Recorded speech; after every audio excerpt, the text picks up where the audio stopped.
Hello， 各位朋友大家好，欢迎收听今天的心灵对话节目，我是阿明，很高兴今天能够与大家谈谈一个可能困扰许多人的问题，如何面对前伴侣的情感勒索，特别是我们将从生活智慧和信仰的角度来探讨这个议题。大家好，我是心理咨商师小荣，很开心能来到节目分享。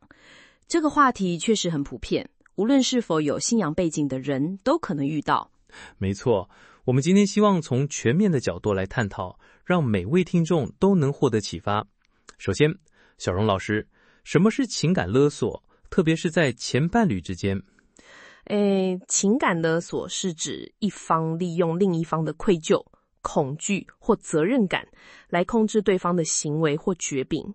举个例子，前妻可能会说，如果你不按我的要求做，孩子会恨你一辈子，或是我会让大家知道你多么糟糕。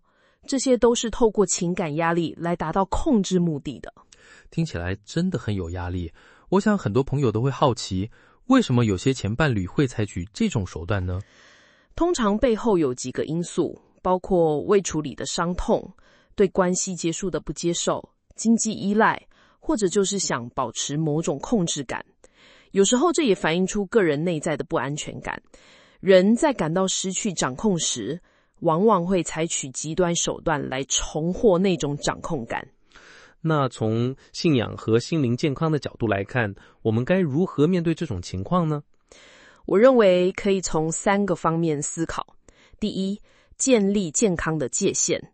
这不是自私，而是尊重自己，也尊重对方的表现。圣经里也提到爱人如己，但前提是我们要先懂得爱自己，保护自己。说得好，界限确实很重要。我曾听过一个比喻，就像花园需要围墙保护一样，我们的心灵也需要健康的界限。对啊。第二点是练习原谅，但这不等于允许持续受到伤害。原谅是为了自己内心的平安，让自己不被怨恨绑架。这就像是放下重担，让自己能够继续前行。这让我想起一句话，原谅不是说那件事情没关系，而是说我不让这件事继续伤害我。那第3点呢？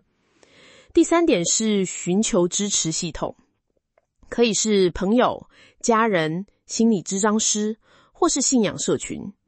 面对情感勒索，不需要孤军奋战。在台湾这个讲求原情的社会，有时候我们会怕说出去，但适当的寻求帮助，其实是勇敢负责任的表现。很实用的建议。那对于正在面对前伴侣情感勒索的朋友，有没有一些具体的应对技巧可以分享？当然有。首先，三思而后行，不要在情绪激动的时候做决定或回应。其次，使用的我的感受陈述句，比如当你这样说的时候，我感到很难过，这比指责对方更有建设性。最后，如果对方持续以自我伤害来威胁，这已经超出你能处理的范围，应该立即寻求专业协助。说到自我伤害的威胁，这确实很严重。我想补充，如果遇到这种情况，可以拨打1925安心专线或1980张老师专线寻求帮助。没错，而且从心灵成长的角度来看，这些困难经历也可能是我们学习和成长的机会。就像植物需要经历风雨才能长得更茁壮一样，我们也可以从这些挑战中发展出更强韧的品格和智慧。我很认同这个观点。生活中的困难可以成为祝福，帮助我们成长。不过前提是我们要有正确的态度和方法去面对。是的，关键在于我们如何看待和回应这些挑战。我想用一句话作为今天分享的结尾：我们无法控制他人的行为，但可以选择自己的回应方式。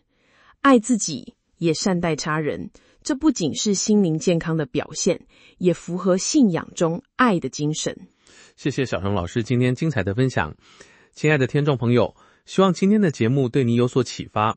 无论你正面对什么样的关系挑战，记得你并不孤单，总有人愿意倾听和支持你。如果你有任何问题或想法，欢迎与我们联系。感谢收听，我们下次再会。